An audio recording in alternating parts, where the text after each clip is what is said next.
jauki. Visu nedēļu esam sekojuši līdz, kā skolēnu dziesmu un deju svētkos klājas dziedātājiem, dejotājiem un pūtējiem.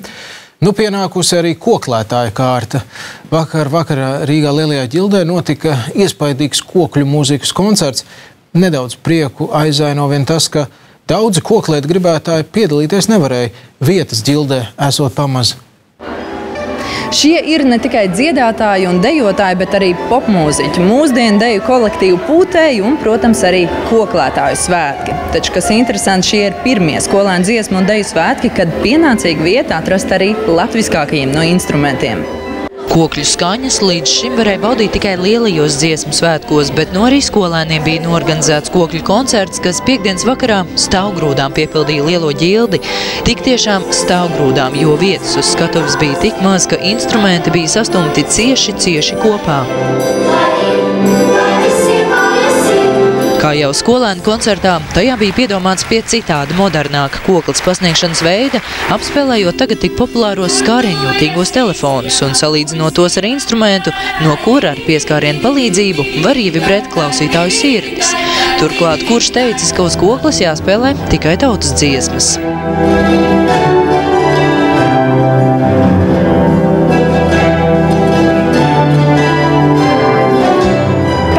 Pieturamies pie tām tautas dziesmām un tādām tautiskākām vairāk melodijām, bet ir ļoti interesanti paklausīties, kā, teiksim, tāda kā Metallicas Nothing Else Matters var skanēt uz, cik mēs esam 300 koklas.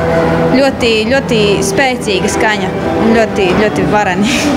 Kolkas meitenēm šī bija pēdējā iespēja piedalīties skolēnu dziesmu svētkos. Viņas šogad absolvējušas vidusskolu, taču ansambļa vadītājai prieku par koncertu aizēno rūgtums, ka šurp nevarēja atbraukt viņas mazākie 7 un 8 gadus vecie koklētāji. Kolka ir starp tām retajām pilsētām Kurzemē, kur iespējams mācīties kokli, un mūzikas skolu nešķiro. Bērni ir maz, tāpēc ņem visus gribētājus. Lauku bērniem tas ir milzīgs notikums, jo nereti gadās tādi bērni, kas nekad mūžā nav bijuši Rīgā. Jūs varat iedomāties, ko tas nozīmē tam mazajam bērnam. Diemžēl šogad jaunākajā grupā no 14 ansambļiem tika tikai 6. Diemžēl 8 ansambļi netika uz dziesmu svētkiem. Un tie 6 ir kādi? 6 ir Rīgas ansambļi visi, jā. Un ja mums ir sauklis šajos svētkos šodien atskanēs rīt, tad es stipri šaubos. Koncerta mākslinieckā vadītāja Kristīna Ojala gan atbild, ka lielākas koncertzāles par ģildi Rīgā nav. Savukārt iepriekšējos dziesmu svētkos, kad vietas pietika visiem koklētājiem, koncerts tomēr bijis vājāks.